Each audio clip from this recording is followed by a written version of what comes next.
خب اعوذ باللہ من الشیطان الرجیم بسم اللہ الرحمن الرحیم الحمد للہ رب العالمین وصلی اللہ علی محمد وآلہ الطاہرین اللہم صلی علی محمد وآلہ محمد وعجل فرجہم۔ بحث چل رہی تھی کہ مصحف کے اتحاد کی کہ مختلف جو صحیفے تھے، جو قرآنی نسخے تھے، ان کو کس طریقے سے ایک کیا جائے تاکہ جو قراءت میں اختلاف ہے وہ اختلاف ختم ہو سکے۔ چنانچہ عثمان نے کمیٹی بنائی پہلے 4 لوگوں کی، اور پھر وہ جو 4 لوگ تھے وہ بڑے ہنرمند، بڑے ماہر استاد قسم کے نہیں تھے، اس لیے بعد میں اس کمیٹی میں کچھ اور افراد کو، کچھ اور لوگوں کو شامل کرنا پڑا۔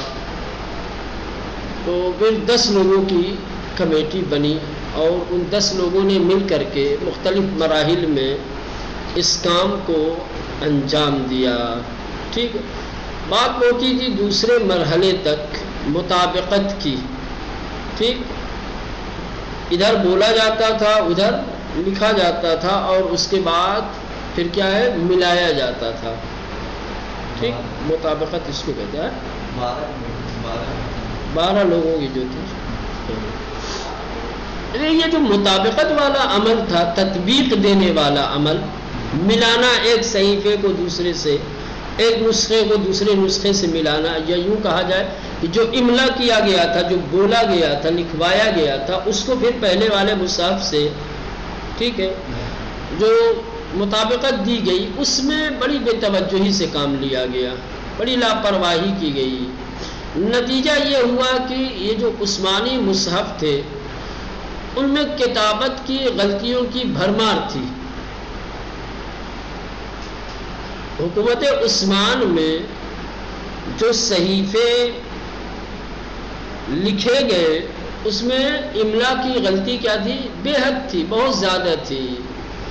ایک روایت ہے یہاں پر ابن ابی داؤد سے، یہ کہتے ہیں کہ جب مصحف عثمانی مرتب ہو چکے، مصحف عثمانی کہا جاتا ہے بھائی جو عثمان کے دور خلافت میں صحیفے لکھے گئے ہیں ان کو کہا جاتا ہے مصحف عثمانی۔ ٹھیک ہے، تو مصحف عثمانی جب مرتب ہو چکے تو نمونے کے طور پہ ایک نسخہ لے گیا خلیفہ صاحب کے پاس، ٹھیک، دکھانے کے لیے۔ جب ان کے پاس نسخہ پیش کیا گیا، عثمان دیکھ کر کے خوش ہو گئے، بھائی میرے دور حکومت میں اتنا بڑا کام ہوا ہے، ماشاءاللہ، یہ تو سراہنی ہے، یہ تو تاریخ میں درج ہوگا ہمارا نام۔ ٹھیک، خالی مصحف ہی دیکھ کر کے خوش ہو گئے اور اس کی تعریفیں کرنے لگے، اور کہنے لگے اگر املا کرنے والا قبیلہ حذیل کا، املا بولنے والا اگر قبیلہ حذیل کا اور لکھنے والا قبیلہ ثقیف کا ہوتا تو کتابت کی غلطیاں نہ ہوتی۔ پتا تھا کہ اس نسخے کے اندر بہت ساری املائی غلطیاں موجود ہیں، بجائے یہ کہ ان غلطیوں کو سدھارنے اور اصلاح کرنے کا حکم دیتے یا اس کی فکر کرتے، مصحف دیکھ کے پھولے نہیں سما رہے ہیں، تعریف کر رہے ہیں، کہہ رہے کہ قبیلہ حذیل کا اگر املا کرنے والا ہوتا، بولنے والا، اور لکھنے والا بنی ثقیف کا اگر کوئی فرد ہوتا تو یہ جو املائی غلطیاں ہیں اس کے اندر یہ نہ ہوتی۔ بلکہ کہنے لگے کہ املائی غلطیاں تو اس کے اندر ہیں، لیکن کیا عربی تو ہماری مادری زبان ہے، لوگ تلاوت کرتے وقت اصلاح کر لیں گے۔ اصلاح کی ذمہ داری ڈال دی تلاوت کرنے والوں پر، تو فائدہ کیا ہوا؟ یہ غلطیاں تو پہلے بھی تھی، انہی غلطیوں کی اصلاح کے لیے تو یہ بیڑا اٹھایا گیا تھا۔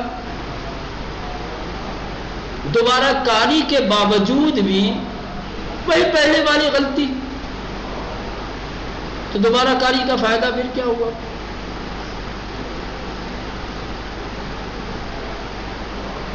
یہ دوسرے مرحلے میں بے توجہی کی وجہ سے پھر نسخوں کے اندر، پھر صحیفوں کے اندر املائی غلطیاں رہ گئیں۔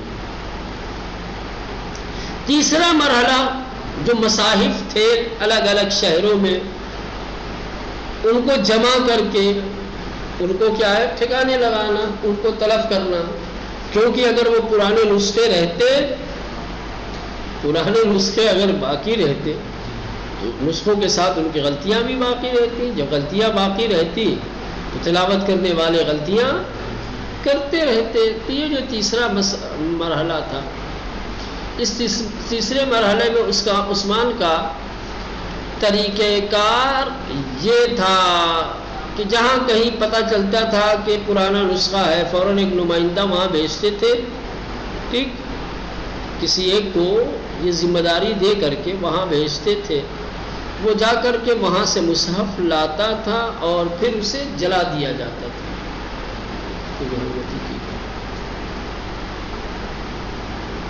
دوسرے اور بھی طریقے ہو سکتے تھے۔ ہمارے پاس حکومت تھی، یعنی حکومت اتنی تنگ فکر ہے، اس کے پاس قرآن کو اکٹھا کر کے اس کو ایک جگہ محفوظ کرنے کی یا اس کو عوام الناس کی دسترس سے دور رکھنے کی بھی فکر نہیں ہے، ان کے پاس جگہ نہیں ہے، آئیڈیا نہیں آ رہا ان کے ذہن میں کہ کیا کرے۔ کلام الہی کو جلانا ہی ایک راستہ تھا۔ کیا اسی طریقے سے کلام الہی کو تلف کیا جا سکتا تھا، لوگوں کی دسترس سے دور کیا جا سکتا تھا؟ دوسرا کوئی راستہ نہیں تھا۔ دفن کروا دیا گیا ہوتا، ایک کمرے میں رکھوا کر کے بند کر دیا گیا ہوتا، دریاؤں کے حوالے کر دیا گیا ہوتا۔ نذر آتش کرنا کلام الہی کو، اور یہ بھی کام کس کے؟ آج اگر کوئی قرآن مجید کا ایک پنا، ایک ورق کو جلا دے، پھر دیکھیں لوگ اس کا گھر جلا دیں گے، اور یہ بنا میں اصلاح ہو رہا ہے تو اچھی بات ہے۔ بنا میں اصلاح ہو رہا ہے، یہ کون سی اصلاح ہے؟ یہی ایک اصلاح کا طریقہ ہے کہ جلایا جائے، اس کو نذر آتش کیا جائے۔ جس قرآن کی تقدیس کی حرمت کے آپ قائل ہیں، اگر کوئی یاد کر لیتا ہے، کوئی حفظ کر لیتا ہے تو ہم اسے اپنی پلکوں پہ بٹھاتے ہیں، اور یہ حقیقی قرآن مجید صحیفے کی شکل میں آپ اس کو جلا رہے ہیں۔ بس تو یہ تیسرے مرحلے میں صحیفوں کی جماوری کا جو مسئلہ تھا، اس میں عثمان کا طریقہ کار یہ تھا کہ یہ نمائندے بھیجتے تھے الگ الگ شہروں میں، جہاں جہاں پرانے نسخے موجود تھے وہاں نمائندے بھیج کر کے منگاتے تھے، اور پھر مصاحف کو اکٹھا کر کے کیا کرتے تھے؟ آگ لگواتے تھے۔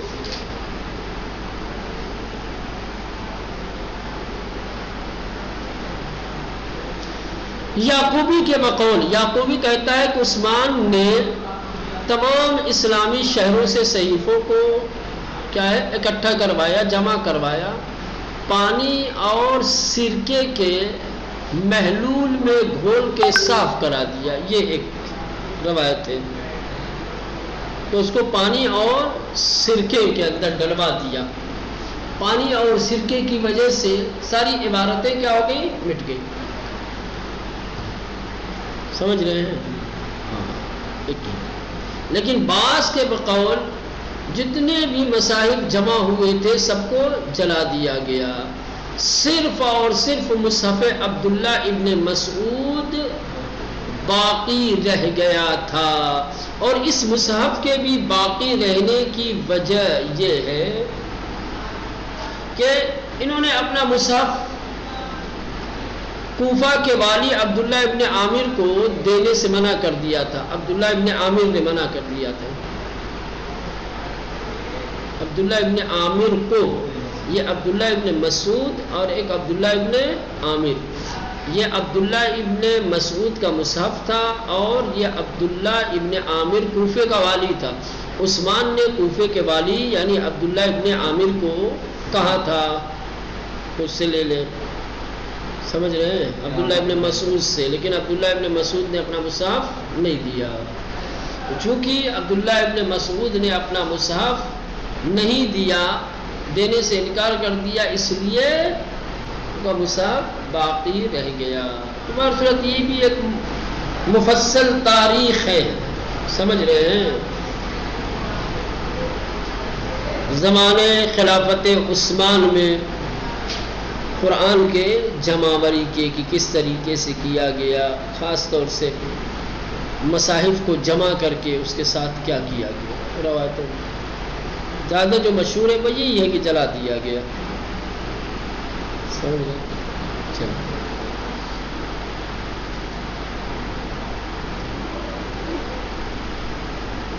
اب بحث یہ ہے کہ عثمان نے اپنے دور خلافت میں جو مصاحف لکھوائے تھے ان کی تعداد کتنی تھی، کتنے نسخے لکھے گئے اور وہ کہاں کہاں بھیجے گئے، کن کن شہروں میں. ٹھیک ہے، مصاحف عثمانی کے نسخوں کی تعداد کیا تھی، ٹھیک، کتنی کاپیاں تھیں. مورخین کے درمیان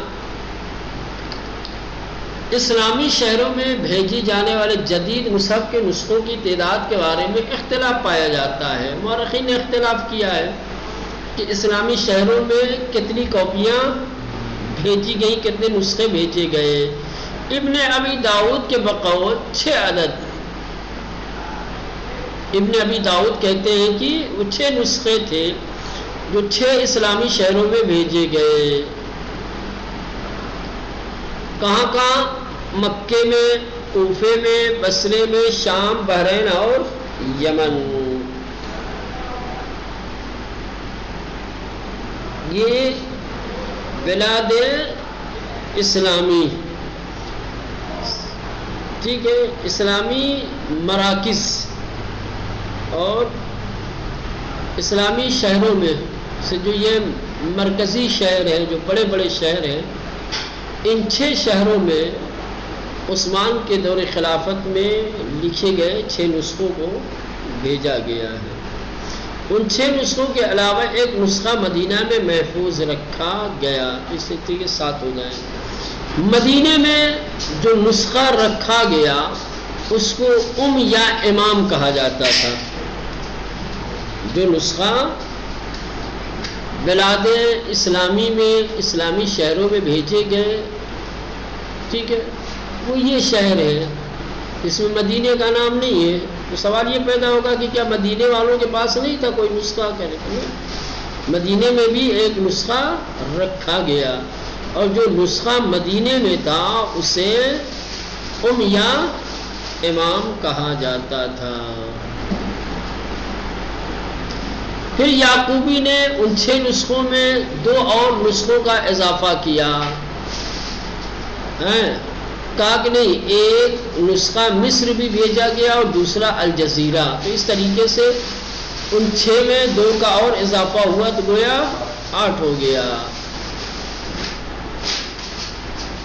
کہہ رہے ہیں کہ جس علاقے میں، جس شہر میں مصحف بھیجا جاتا تھا، اس شہر اور اس علاقے کی جو مرکزی جگہ ہوتی تھی، جو سینٹر ہوتا تھا، وہاں پر قرآن کو محفوظ رکھا جاتا تھا اور عام پبلک کی دسترس اور استفادے کے لیے اس سے نقل کر لی جاتی تھی. اگر کسی کو کاپی کرنا ہوتا تھا، اگر کسی کو اس سے لکھنا ہوتا تھا، تو اس کے لیے یہ سہولت اور یہ آسانی تھی. اس کے دسترس میں، اس کے اختیار میں دے دیا جاتا تھا کہ ٹھیک ہے بھیا بیٹھو، یہی تم بیٹھ کر کے جو لکھنا چاہتے ہو وہ لکھ لو. ٹھیک، اب یہ نسخہ برداری ہو گئی، شہروں میں بھیج دیا گیا. اب لوگوں کو قانونی طور پر یہ اجازت نہیں تھی کہ وہ اپنی مرضی سے کسی طریقے کی قراءت اور تلاوت کریں. جہاں مصحف بھیجے گئے الگ الگ شہروں میں، وہیں یہ دستور بھی دیا گیا کہ اب صرف اور صرف ایک قرأت ہوگی، باقی تمام قرأتیں غیر قانونی، سب پہ بین لگا دیا گیا۔ جتنی پرانی قرأتیں تھیں ان تمام پرانی قرأتوں پر پابندی عائد کر دی گئی۔ جو نیا مصحف، جو نیا نسخہ بھیجا گیا تھا، اب صرف اسی کی قرأت قانونی تھی، باقی دوسری تمام قرأتیں کیا تھی؟ غیر قانونی تھی۔ مدینہ میں جو مصحف تھا اس کو ظاہر سی بات ہے، مدینہ چونکہ مرکز تھا، تو مرکز میں جو مصحف تھا اس کو مرکزیت حاصل رہے گی، بات سمجھتی ہے۔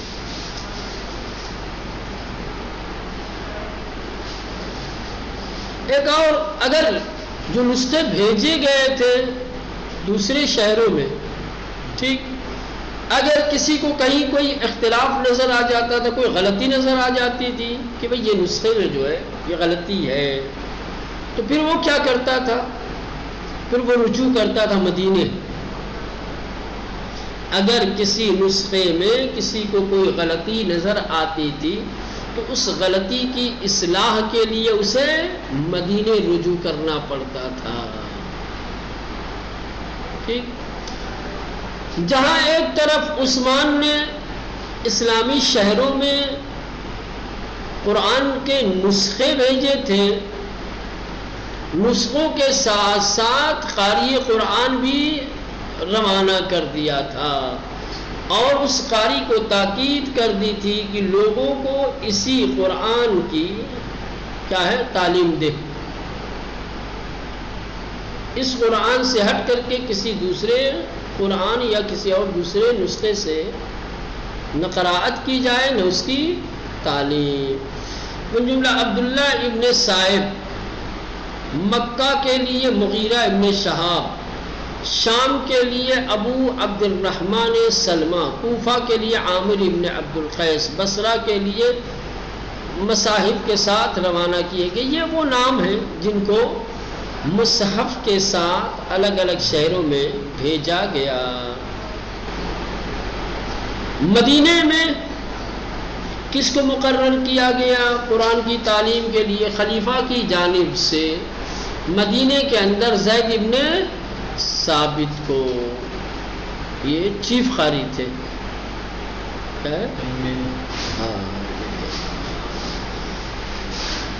اب یہ کہ مصحف عثمانی کی خصوصیات کیا تھے؟ دور عثمان میں جو نسخہ برداری کی گئی، جو مصحف کو تحریر کیا گیا، لکھا گیا، اس کی کیا خصوصیت تھی، کیا امتیازات تھے، کیا خوبیاں تھی، کیا کمیاں تھی؟ مصحف عثمانی کی خصوصیات، پہلی خصوصیت ترتیب، یعنی مصحف عثمانی میں سوروں کی ترتیب رائج قرآن کے سوروں کی ترتیب سے مکمل طور سے ہم آہنگ تھی۔ آج موجودہ قرآن میں سوروں کی جو ترتیب ہے بعین ہی یہی ترتیب کیا ہے؟ مصحف عثمانی کی تھی، یعنی سوروں کی ترتیب نہیں بدلی ہے، سوروں کی ترتیب کل بھی وہی تھی، آج بھی وہی ہے۔ بعض مقامات کے علاوہ یہ ترتیب عام طور سے صحابہ کے مصحفوں خصوصاً ابی ابن کعب کے مصحف سے مطابقت رکھتی تھی۔ خاص طور پر عثمان کے زمانے میں جو صحیفے لکھے گئے ہیں ان میں جو سوروں کی ترتیب تھی وہ ابی ابن کعب کے مصحف میں جو سوروں کی ترتیب تھی اسی کے مطابق تھی۔ تو پہلی خصوصیت یہ ہے مصحف عثمانی کی کہ سوروں کی ترتیب وہ موجودہ اور رائج قرآن کے مطابق، سمجھ رہے ہیں؟ سوروں کی آج جو ترتیب ہے قرآن کے اندر یہی ترتیب مصحف عثمان کی تھی۔ نقطے اور علامات،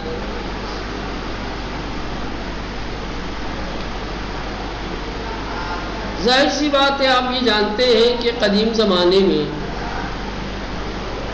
عربی زبان کے اندر نقطے اور حرکتوں کا استعمال نہیں تھا۔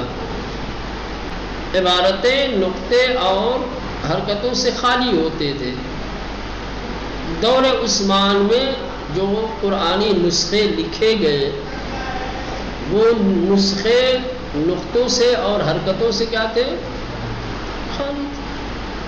نہ زبر زیر تھا، نہ پیش تھا، نہ کوئی نقطہ تھا، کسی طریقے کی کوئی علامت اور نشانی نہیں تھی۔ پھر کیسے پڑھتے تھے؟ کہ قاری قرآن کی ذمہ داری ہوتی تھی کہ وہ آیت کے سیاق و سباق کو مد نظر رکھ کر کے کلمات کے وزن اور اعراب کو ایک دوسرے سے تمیز کر کے صحیح طریقے سے تلاوت کرے۔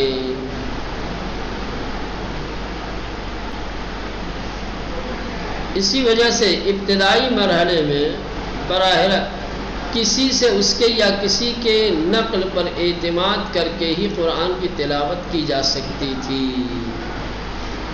یعنی بغیر معلم، بغیر استاد کے یا بغیر کسی دوسری قاری کے سنے ہوئے قرآن کی تلاوت کرنا بہت مشکل تھا۔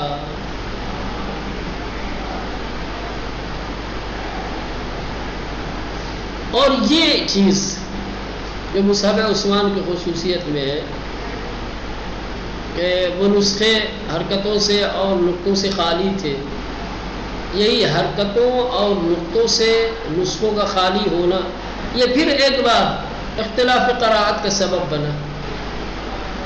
حرکتیں نہ ہونے کی وجہ سے، نقطہ نہ ہونے کی وجہ سے قاریان قرآن کیا ہے، اس قرآن الگ الگ طریقے سے پڑھنے لگے۔ ظاہر سی بات ہے اگر عربی عبارتوں کو نقطوں اور حرکتوں سے خالی کر دیا جائے اور 10 لوگوں کے اختیار میں دے دیا جائے، ان سے پڑھوایا جائے تو یقیناً اختلاف خود بخود آپ اہل زبان سے جائے کہ جو اہل زبان نہیں ہے۔ چلے بار سے آپ دیکھیں۔